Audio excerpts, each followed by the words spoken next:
Salut les billes, bienvenue sur Airsoft Millennium pour un nouvel épisode en vue atelier. Alors oui, le décor n'est pas fabuleux, mais on s'en fout. C'est pas ça qui va compter. J'ai fait pas mal de commandes au mois d'octobre. Du coup, je vais vous partager pas mal de choses et qui peuvent éventuellement vous servir dans votre vie d'airsofter.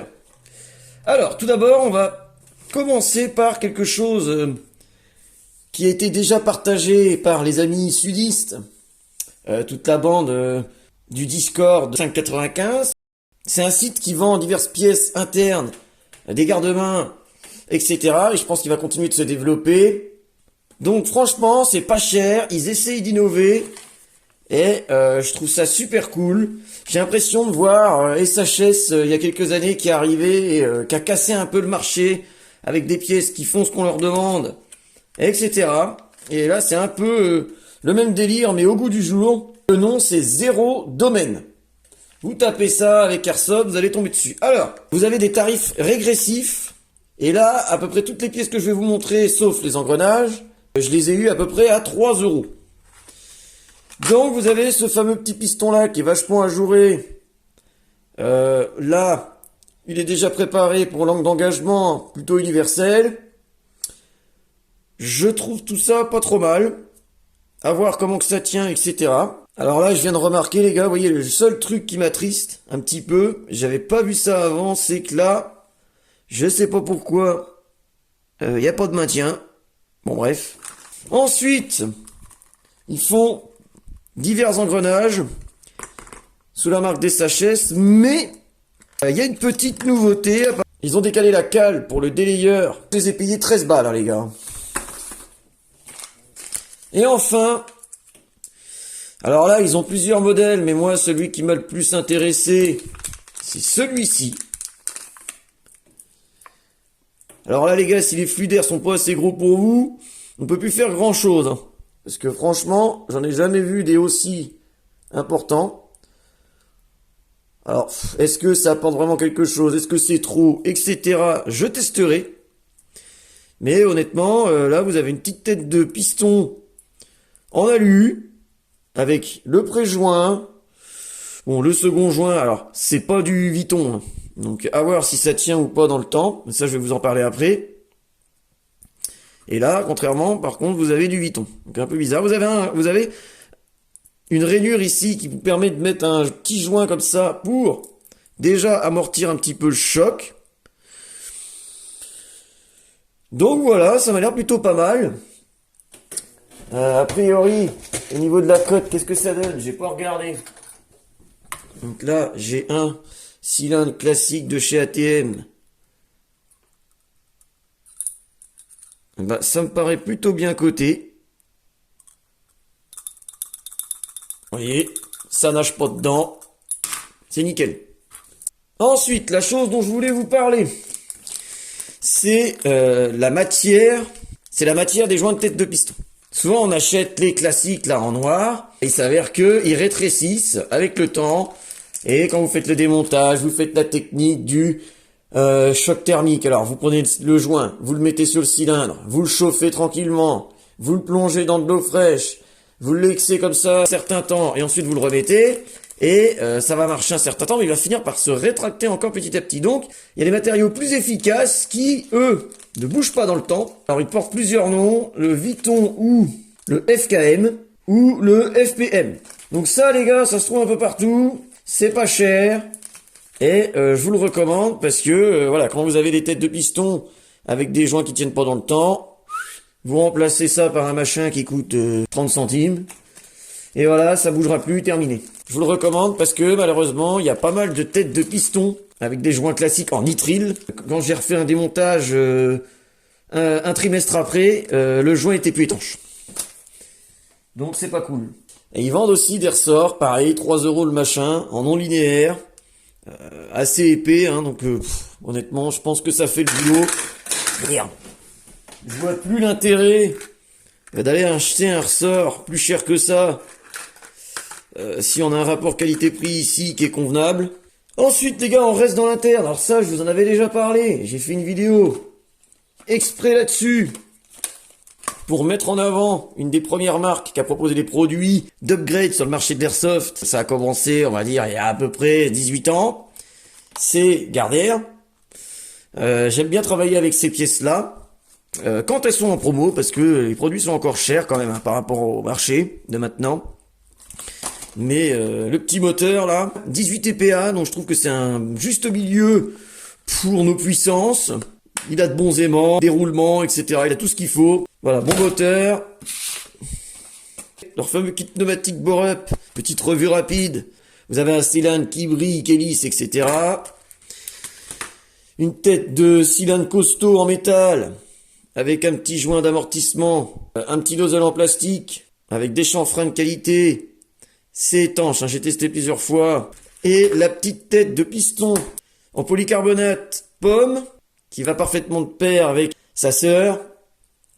Alors c'est recommandé pour du M120, hein, les gars.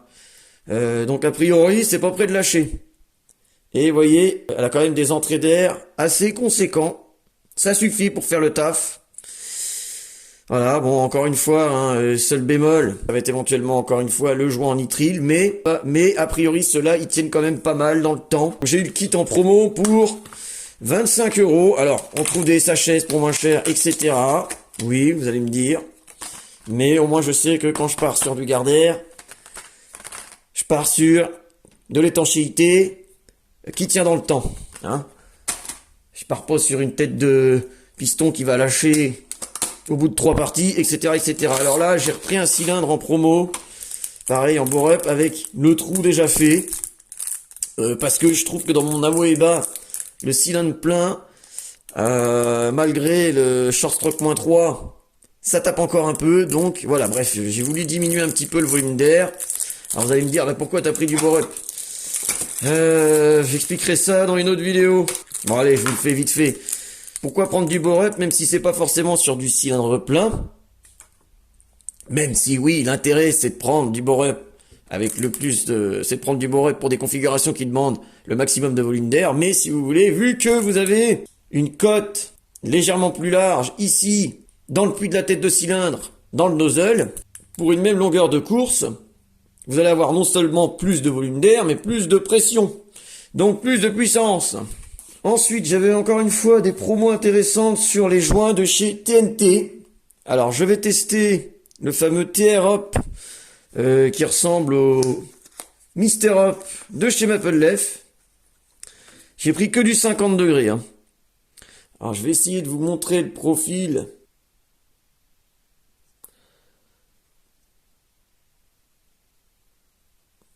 Voilà, un joint très souple qui a l'air de bien accrocher. Par contre, ce qui me fait peur, c'est que les lèvres sont vachement épaisses. Et j'ai voulu tester aussi celui-là.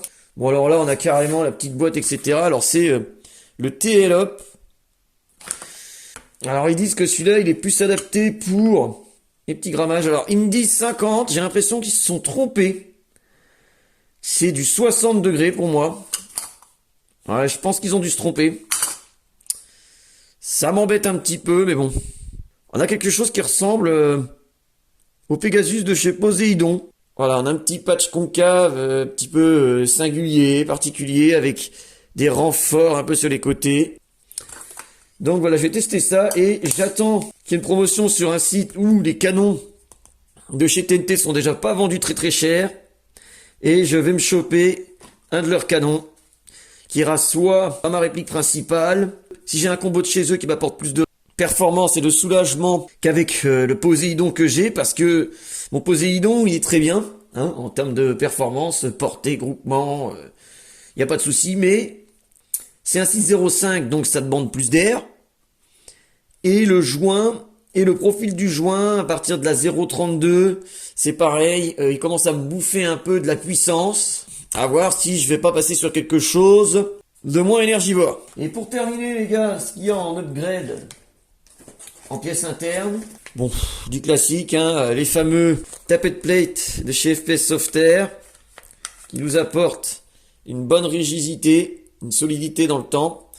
Par contre, pour certaines configurations, ils peuvent manquer un petit peu pour pouvoir avoir un nozzle qui se tire bien en arrière et qui fait bien l'étanchéité. Mais dans la plupart des cas, c'est quand même bien étudié en termes de cote. Ah oui, alors j'ai fait une vidéo dédiée de ça, qui va sortir d'ici peu, mais c'est pareil. Ça faisait longtemps que je voulais le tester.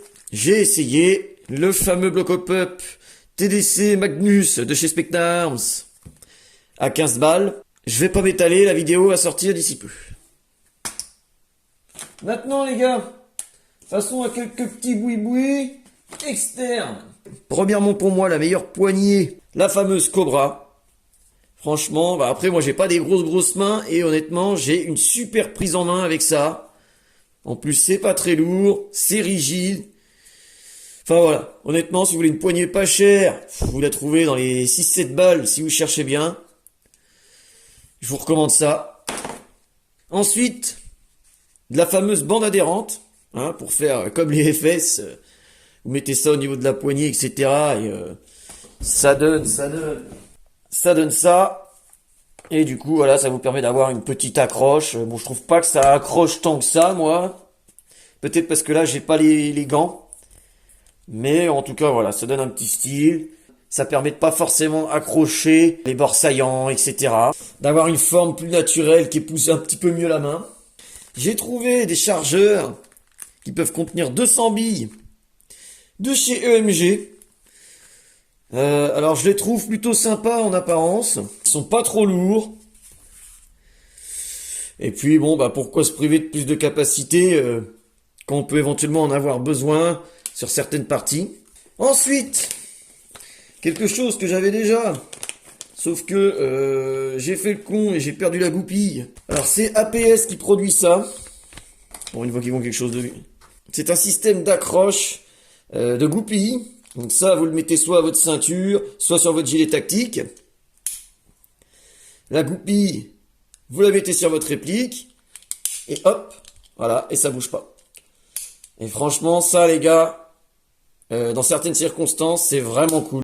À bien mettre du frein filé, limite un coup de scotch ou je sais pas quoi, ici. Parce que, à vos risques et périls, de perdre l'ensemble. Après, pour retrouver ça, avec le bon pas de vis et tout le tintouin, un peu compliqué quoi. Nouveauté qui est arrivée il n'y a pas si longtemps que ça sur le marché, c'est une nouvelle gamme de billes commercialisées par Revolution, une marque que j'affectionne, hein, parce que les deux répliques principales sont basées sur une de leurs gammes. Alors, Revolution Airsoft, je refais encore un petit briefing, c'est une marque italienne qui essaie de proposer un bon rapport qualité-prix aux joueurs, qui a un contrôle qualité et un assemblage local dans leur entrepôt, dans leurs locaux en Italie. Les billes sont pas chères, bio, et honnêtement les gars, j'ai testé par rapport aux BLS, aux ATM, et à la marque que j'utilisais là précédemment, JS Tactical. Il me faut moins d'effets au pop au niveau de mon bloc pour avoir autant d'effets que Magnus. Donc honnêtement pour moi c'est les meilleures billes que j'ai essayées à l'heure actuelle. Et en plus elles sont pas chères. Enfin les gars, alors là ça va plus être personnel. Et enfin, petite vidéo à venir aussi sur quelque chose que j'avais beaucoup envie d'essayer. C'est ce produit-là, encore une fois, fait par une marque que j'affectionne. Ça va aller dans le G36 pour lui apporter encore un petit peu de charme et de singularité, si je puis dire. Donc voilà, hâte de tester ça. Concrètement, les gars, c'est un clicker. Ça imite les détentes des vraies armes. Et j'ai ça déjà sur ma Ghost CQB. Bon, alors c'est pas aussi prononcé que celui-là. Hein. Bon, une fois, je vais mettre en avant Perun. Je pense que c'est pour les V2. Le clicker est de meilleure qualité chez Perun que chez Jeftron. Mais celui-ci me paraît vraiment pas mal. Donc on va tester ça. Alors, ce qu'il faut savoir, les gars, c'est que tout ce que je vous ai montré là, soit c'est de la promo, ou soit, voilà, c'est les pièces pas chères de chez Zéro Domaine. C'est comme ça que j'arrive à faire des petits sous plus des petits sous égale des gros sous. Les frais de port, alors soit je commande en groupe avec des potes, etc., etc. Donc la plupart du temps, je les paye pas cher ou je les paye pas. Donc, bah voilà, bref, après chacun mène ses dépenses comme il l'entend, hein, mais quand on peut essayer d'économiser, c'est jamais un mal. Donc on se dit à la prochaine pour une nouvelle vidéo, un nouvel épisode. Allez, à plus!